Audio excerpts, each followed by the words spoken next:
The coach looked Ivy Adora Mensong straight in the eye and laughed. Not a chuckle, not a dismissive exhale. A real, open-mouthed laugh, the kind that carries across a silent gymnasium and bounces off every wall until it finds every ear in the room. "Mensong," said head coach Raymond Duff, still smiling as he tapped his clipboard against his thigh. "Your mother works 2 jobs at the airport, doesn't she? Cleans planes at 5 in the morning?" Ivy said nothing. "So run," he said. "Run like your rent's due." The other girls on the team didn't laugh. They went very still, the way people do when something ugly happens in front of them, and they don't know whether to look away or step in. Most of them looked at the floor. A few looked at Ivy. Nobody said a word. Ivy Adora Mensong was 23 years old, 5'6", and had qualified for the Canadian Athletics Championship on a training budget that amounted to a pair of worn-down spikes, a foam roller she'd bought secondhand off Facebook Marketplace, and whatever protein she could manage between her own part-time shifts at the college library. She had grown up in Brampton, Ontario, the daughter of a Ghanaian-Canadian woman named Abina, who had come to this country alone at 27 with $40 in her coat pocket, and a stubbornness that her daughter had inherited without being asked. She had not run track for sympathy. She had not run to prove anything to anyone named Raymond Duff. She ran because at the age of 8 she had chased a city bus down Dixie Road and caught it, and her mother had watched from the sidewalk and said very quietly, "Well, that's something. That was something." But Raymond Duff did not know any of that. Raymond Duff knew times. He knew his roster. He knew which athletes had private coaches, which ones had parents who wrote checks to the provincial association, and which ones showed up to tryouts with gear that had been through 2 previous owners. He had been coaching at the Regional Performance Center for 11 years. He had sent 4 girls to nationals. He had never sent a girl who cleaned spikes with a toothbrush in a locker room sink. He had decided, before Ivy's first-time trial, that she was not going to be one of his 4. The thing about Raymond Duff was that he was not a stupid man. He was a careful one. He didn't say the ugly things out loud very often. He said them with roster cuts, with practice schedules that mysteriously didn't include your name, with the way he turned to talk to another athlete mid-sentence when you were still standing in front of him. He was a man who had learned to be unkind without leaving fingerprints, except for that morning in the gymnasium. That morning, he laughed out loud, and everyone heard it. What he did not know, could not have known, perhaps, or perhaps simply did not care to find out, was that Ivy Adora Mensong had run the 200 meters in 22:41 seconds at a regional qualifier in Guelph 3 weeks before tryouts. He had not watched the footage. His assistant had flagged it in an email. He had read the name, clicked away, and gone back to reviewing the bios of the girls he already wanted. He did not know about the 22:41 seconds, and because he did not know, he laughed. Ivy went home that afternoon on the 52 Erin Mills bus, her bag in her lap, her earphones in, not listening to anything. She watched the strip malls go by. She watched a man in a Tim Hortons parking lot trying to fold a stroller with one hand while holding a toddler under his other arm. She watched the light change at Burnhamthorpe, and she thought about her mother's hands. Abina Mensong had beautiful hands, wide palms, short nails, skin that was always a little dry, because she wore latex gloves for 6 hours every morning before the sun came up. She had worked the overnight cleaning contract at Pearson International for 9 years. She had also, in those same 9 years, taken 2 evening courses in accounting, raised Ivy in a 2-bedroom apartment on the 11th floor of a building, where the elevator worked 3 weeks out of 4. And never, not once, not in any tone of voice, told her daughter that life had not gone the way she expected. Ivy had never told her mother that she was the kind of tired that came from being underestimated. She didn't want to give her anything else to carry. That night, Ivy sat at the kitchen table with her laptop and pulled up the Performance Center's roster announcement. Her name was not on it. She closed the laptop. She sat there for a while with her hands flat on the table. Then she opened it again and sent an email to a woman named Dr. Sylvia Osikumi, who coached the university track club and who had, 2 years ago at a regional invitational, watched Ivy run and left a handwritten note in her bag that said, "Call me when you're ready to be serious." Ivy had not called. She hadn't known then what being serious looked like for someone who could not afford to be serious. She had been working out the math ever since she typed, "I think I'm ready, if the offer still stands."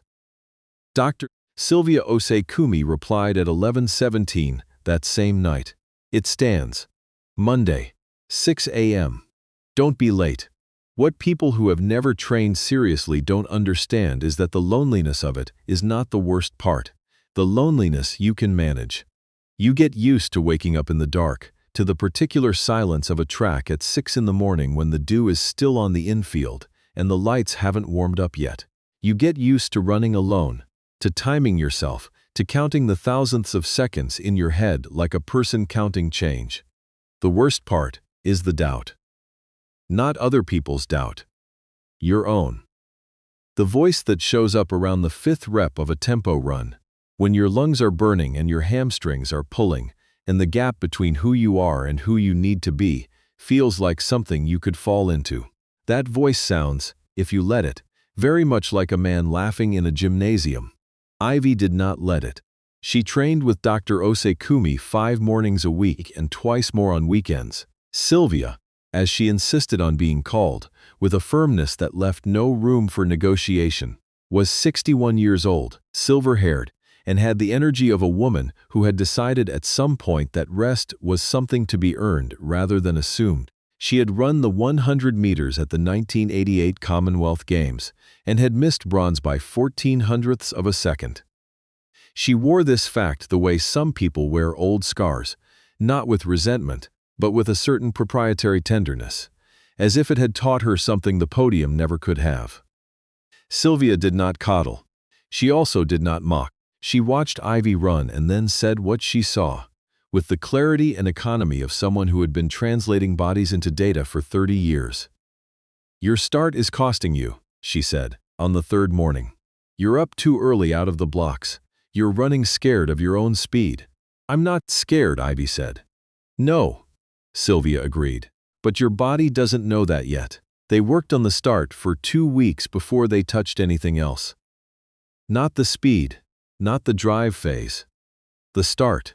The way Ivy loaded into the blocks, the angle of her hips, the moment before the gun, where everything either clicks into place or it doesn't.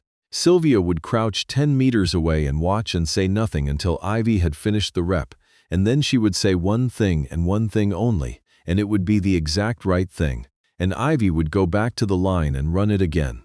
At the end of the 2nd week, Sylvia said, "There it is."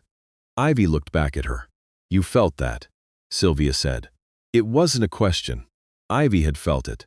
Something had released, like a knot finally giving way, and she had come out of the blocks low and driven, and fast in a way she could not quite describe, except to say that for the first time, the beginning of the race had felt like something that belonged to her. "Yes," Ivy said. "Good," said Sylvia. "Now we can actually get to work." The Canadian Athletics Championships were held that July in Edmonton, at a facility that sat under the kind of Alberta sky that makes everything below it look very small and very clear. Ivy had qualified through a series circuit she had entered on her own, paying the registration fees from her library pay and 1 shift of overtime she had picked up covering a colleague's desk. She did not tell her mother the full cost of any of it. She said she was competing. Her mother said, "I'll watch the live stream." And then, after a pause, "Do they have a live stream?" "Yes, Mum." "Good, I'll find it." The women's 100-meter final had 8 competitors. Ivy had looked up every one of them. She knew their personal bests, their coaches, the universities and athletic clubs behind them. She knew which ones had been running since they were 12, which ones had scholarship support, which ones had been to this exact meet the year before. She was not the fastest qualifier. She was 6th. Raymond Duff was there. Of course he was. He had sent 2 athletes to the National Championships. A pair of relay runners he had been coaching for 3 years. Solid women, technically excellent, with times that had earned them their bibs fairly. He was standing near the warm-up track with a clipboard and sunglasses when Ivy came through the warm-up area at 2:15 in the afternoon. He saw her. She saw him see her. He looked down at his clipboard. She put her earphones in and kept walking. Ivy had learned by this point that there are two kinds of anger: the kind that burns hot and leaves you shaky, and the kind that goes cold and quiet and becomes something else entirely, something that sits in the center of your chest, like a stone, dense and still, and that you can actually use. She had been living with the second kind for 8 months. She had carried it through 5:30 alarm clocks and frozen February tracks, and the particular indignity of eating rice and canned chickpeas 4 nights a week, because that was what the budget allowed. She had carried it through every morning that Sylvia told her she was getting better, and every night that her own voice told her it wasn't enough. She had carried it to Edmonton. She intended to put it down somewhere on that track. At 3:47 in the afternoon, Ivy Adiora Mensong settled into the blocks in Lane 4. The stadium held maybe 2,000 people, not a major crowd by world standards, but loud enough. The sky was still that enormous Alberta blue, and the sun was flat and warm on the back of her neck as she positioned herself, checked her footing, shook her hands loose at the wrists. In Lane 3 to her left, the defending national champion, a woman named Becca Sherritt, was doing a final hip opener. Becca Sherritt had run 10:98 last season. She was 26, coached by a former Olympian, had a shoe sponsor. She was the fastest woman in this final on paper, and she carried herself with the quiet authority of someone who was used to being expected to win. Ivy looked at her once. Then, she looked at the track in front of her. Sylvia had said, that morning, "You are not running against anyone out there. You are running the best race you have ever run. That's the only instruction. Are we clear?" "Yes," Ivy had said. "Are we clear?" "Yes, good." The starter called them to their marks. Ivy breathed in, set. She loaded, hips up, weight forward, everything coiled. The gun. And she was gone. People who have watched slow-motion footage of a sprinter's start often describe it as something mechanical, the body as machine, all levers and angles and force vectors. But Ivy, in the moment, did not feel mechanical. She felt, for the first fraction of a second after the gun, completely free. The block cleared.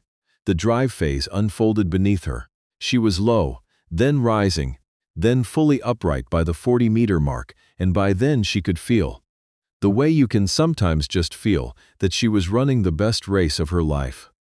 Her mother was watching a live stream on a laptop in a break room at Pearson International Airport between shifts with a cup of tea going cold beside her. Her mother put her hand over her mouth. The field was tight through 60 meters. Becca Sherritt was on her right, maybe a half step back. Someone in Lane 6 was right there too. It was a real race, not a gap and coast, not a foregone conclusion, but the kind of thing that gets decided in the last 15 meters by whoever wants it with whatever they have left. What Ivy had left, at the 80-meter mark, was everything she had been carrying for 8 months. She ran through the line. She did not look at the clock right away. She bent forward, hands on her knees, and breathed. The crowd noise was there, but it felt distant. Someone touched her shoulder. Becca Sherritt, actually, saying something, and Ivy straightened up and looked at the scoreboard above the far end of the stadium. 10:89. Personal best by more than 3/10 of a second. National Championship gold medal, an automatic standard for international competition. 10:89. Ivy stood very still for a moment. Then she covered her face with both hands, not to hide, but because her face was doing something she did not entirely have words for, and she needed a second alone with it even in the middle of a stadium. A volunteer came over with a Canadian flag the way they do. Ivy took it. She hadn't expected how that would feel either. The weight of the thing. The way it snapped in the warm Edmonton wind. She walked a lap, not a sprint, just a walk. The flag over her shoulders, and at some point her legs started shaking a little, and she just let them. In the stands, a small group from the university club, who had driven up in a caravan of 2 hatchbacks, were making a considerable amount of noise. Sylvia was not with them. Sylvia was standing at the edge of the infield, arms crossed, not cheering, just watching. When Ivy came near enough, Sylvia simply nodded. Once, the way you nod at something you believed in, long before anyone else did. Raymond Duff did not congratulate her. He would not have, and she did not expect him to, and this details is not included here for dramatic effect. It is included because it is true to what actually happens in these situations. The people who dismissed you very rarely become gracious about being wrong. They get quiet, they look at clipboards, they develop urgent reasons to be somewhere else. Raymond Duff was across the warm-up area when Ivy came through after the cool-down. He had his phone out. She walked past him at a distance of maybe 4 meters. He did not look up. She did not slow down. There was nothing to say. The scoreboard had said it. What Ivy thought about, on the shuttle bus back to the athlete's hotel, was her mother's hands. She thought about the $40 in the coat pocket, and the 11th floor apartment, and the accounting courses taken in the evening after a full shift. And she thought about how none of that had been wasted, how none of it had been in vain, even the parts that were supposed to make you feel small. She pulled out her phone. She called Abena. Her mother picked up on the second ring, and before Ivy could say anything, Abena said, "I saw." Yeah, Ivy said. "I saw the whole thing." A pause. The tea went cold. "I didn't care." Ivy laughed. It surprised her, the laugh coming up fast, almost catching in her throat. "Mum, you ran," Abena said quietly, like someone who knew exactly what she was doing. And that, more than the clock, more than the flag, more than the medal that would arrive in a flat box by registered mail 6 weeks later. That was the thing Ivy held on to. Not because her mother's opinion was the only one that mattered in the world, but because it was the one that had mattered first. On a sidewalk on Dixie Road, when a small girl in 2 big sneakers had caught a city bus, and an immigrant woman from Kumasi had looked at her daughter and known, already, what she was looking at. 2 weeks after the Nationals, a letter arrived from Athletics Canada. Ivy read it 3 times at the kitchen table, then set it down and got up and put the kettle on, because she needed something to do with her hands. It was an invitation to the National Development Squad. Training support. A small stipend. Access to a high-performance facility in the city. She thought about Raymond Duff's laugh. She thought about how it had echoed off the walls of that gymnasium, and how the other girls had gone, still, and how she had stood there and said nothing, not because she had nothing to say, but because she had already decided that she was not going to spend what she had on him. She had been right about that. She poured the tea. She sat back down. She picked up her phone. She poured photo and took a photo of the letter and sent it to Sylvia, with no caption. Sylvia replied 4 minutes later. "I'd say I'm surprised, but I'm not even slightly surprised. Monday, 6 a.m. We have work to do." Ivy put her phone face down on the table and looked out the window at Brampton. At the ordinary Wednesday morning of it, the buses and the Tim Hortons cups and the strip malls and the November sky the color of old pewter, and she thought, "I live here, I am from here, I will go everywhere, and I will come back here, and none of that is a contradiction." She drank her tea. The kettle was still warm. She was already thinking about the blocks.